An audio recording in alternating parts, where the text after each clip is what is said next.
giòn khô ở hông kim tiền lên lên mồm lo chỉ lung lai chèn lên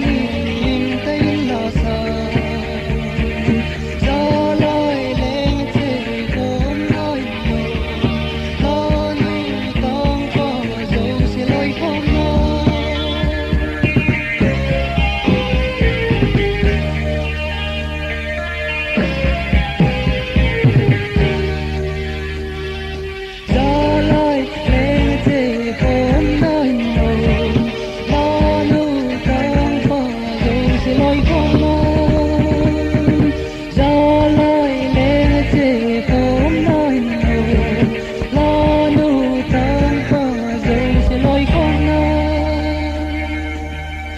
quay mò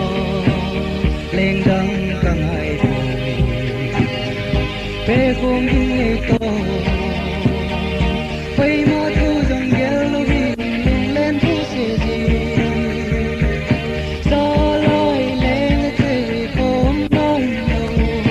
lo nu tăng cả dấu sẽ lôi không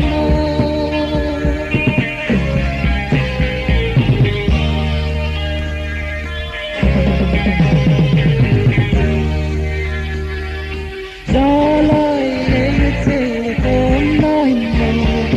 lo nu tăng cả dấu sẽ lôi không gió lôi lên thế không nói đâu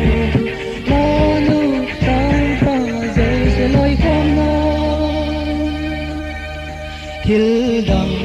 gel ko lâu heli cho tuy du kama lung tôi cốc tin lên xì lung ra một nò gió lôi lên thế không nói đâu lo nu tăng cả dấu sẽ lôi không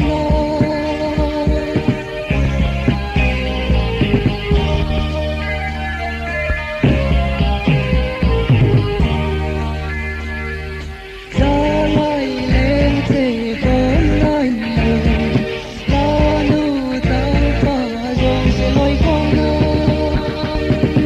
gió lôi lên thế không nói đâu lo nu tăng cả dấu sẽ lôi không lôi không